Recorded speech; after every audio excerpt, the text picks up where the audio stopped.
Il y a un truc... Qu'est-ce que... Ok, foulard. Il y a un truc qui est important dans le monde du jeu vidéo en général. Quelque chose qui nous fait rêver, qui nous fait voyager. Voilà, quelque chose d'important. Ce n'est pas les graphismes qui sont importants dans un jeu vidéo. C'est important qu'un jeu vidéo soit beau. Sinon, on serait resté au graphisme de Super Mario Bros. C'est important aussi qu'un jeu ait une bonne histoire. Bien évidemment, enfin, après ça dépend du jeu. Ça dépend aussi du type de jeu. Il est important que le jeu ait un bon gameplay, mais il est aussi important pour beaucoup de jeux d'avoir de bonnes musiques. Depuis les années 80, avec les premiers gros succès du jeu vidéo, on a beaucoup de musiques qui sont devenues iconiques. Pac-Man, Mario, et bien évidemment des jeux plus récents comme The Last of Us, qui a une musique que tout le monde connaît, en tout cas tous les gamers la connaissent, la fameuse musique avec la petite, les petits sons qui je pense ne sont pas une guitare mais plus, je pense que c'est un ukulélé ou une connerie dans le genre, je sais pas vraiment avec quel instrument le compositeur a fait la musique, mais dans The Last of Us, on a l'exemple de ce que j'appelle les meilleures musiques de jeux vidéo, puisque ce sont des musiques qui nous font voyager. L'important dans une musique, c'est que, quel que soit le média, elle doit être en accord avec le genre du média.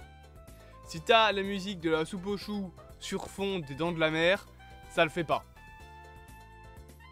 À un bout d'un moment, faut être sérieux 30 secondes. Un film d'horreur a une musique qui fait film d'horreur. Si c'est une comédie d'horreur, elle a une musique qui fait comédie d'horreur. Un jeu vidéo doit avoir aussi des musiques qui nous font voyager. Et il y a beaucoup de jeux qui font voyager avec leur musique. Beaucoup de jeux qui me font voyager avec leur musique.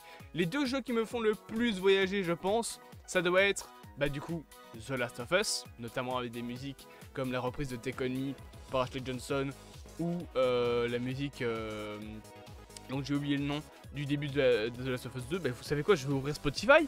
Non, ça c'est Steam, j'ai dit Spotify, parce que de toute façon, je l'ai sur ma playlist Spotify, c'est la musique, attendez, je cherche, c'est la musique, voilà, je prends ma playlist, elle s'appelle, bam bam bam bam bam, Future Days, voilà, c'est ça. Pour dire à quel point cette musique me touche, je la garde précieusement sur Spotify. C'est, voilà, c'est quand même, je pense, indicateur de l'impact qu'a eu la musique de ce jeu sur moi. Donc, j'ai quelques musiques de ce jeu-là, elles me font voyager, j'aime bien le côté un petit peu calme, un petit peu doux de la bande sonore de The Last of Us. Et il y a bien évidemment un autre jeu qui, niveau musique, me fait beaucoup voyager. Et je pense que vous allez très vite savoir de qui je parle, pour ceux qui me connaissent bien. C'est bien évidemment, pour que je prenne l'accent du sud, Life is Strange. Le premier précisément, pas les deux autres, pas les trois autres plutôt. Le tout premier Life is Strange.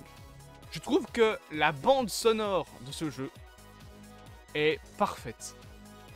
Pour vous donner un ordre d'idée de quelques titres de la bande sonore que j'ai de Life is Strange dans ma playlist sur Spotify, il y a notamment, attendez, je cherche, Obstacles, la musique Max et Chloé, fait par Jonathan Morali, Mountains, To All of You, il y en a encore plein d'autres, mais il faudrait que je fouille dans ma playlist. Santa Monica Dream, voilà. J'en ai plein qui viennent de ce jeu-là, pardon, et je trouve les musiques excellentes.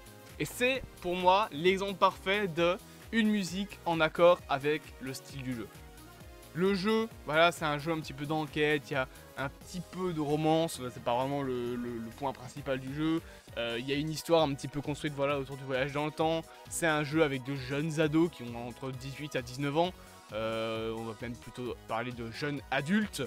Donc on va avoir des musiques plutôt calmes. On est sur un lieu, voilà, dans l'Oregon, une petite ville oréganaise, forestière, avec une petite mer. On va avoir des musiques plutôt douces, dont je n'arrive pas à trouver le style, le type de musique, le nom du style musical de Life is Strange. J'ai compris que c'était à peu près de l'alternative rock, mais je suis pas vraiment sûr que ce soit du rock. Bref, je sais pas vraiment ce que c'est le style, excusez-moi, décidément, de Life is Strange, mais c'est un exemple de musique qui me font voyager. Et bien évidemment, il y a d'autres styles de musique qui sont aussi différentes, mais toujours aussi iconiques. À l'époque, on avait, vous inquiétez pas pour les bugs, c'est normal, Super Mario Bros. Super Mario Bros avait un style de musique qui était incroyable. Je dirais, les musiques de Super Mario Bros aujourd'hui, elles sont extrêmement populaires, elles sont connues dès que tu as les premiers thèmes, tu les entends. Pareil pour Tetris, qui a une musique intemporelle. Pareil pour Pac-Man, je vous mets les premières notes de Pac-Man, vous allez les entendre. Pareil pour Zelda, pareil pour Sonic. Je vous mets les premières musiques de Sonic, si vous n'êtes pas un putain d'inculte ou que vous vouez pas une haine envers le hérisson, vous allez retenir le thème. Et même si vous vouez une haine envers Sonic, vous allez entendre le thème. Et pareil pour d'autres jeux, Doom, je dis Doom, la musique de Doom, je pense qu'elle est connue quand même. C'est un des jeux les plus populaires. Si je vous mets une musique d'un Call of Duty, ceux qui auront joué au Call of Duty vont la reconnaître. La musique est quelque chose d'ultra important dans le jeu vidéo. Et dans l'industrie en général. D'ailleurs, il y a deux types de musique pour moi. Il y a un thème qui, on va dire, continue l'histoire. Enfin, pas la continue, mais en tout cas, l'accompagne plutôt. Dans la Life is Strange, ce serait justement les thèmes...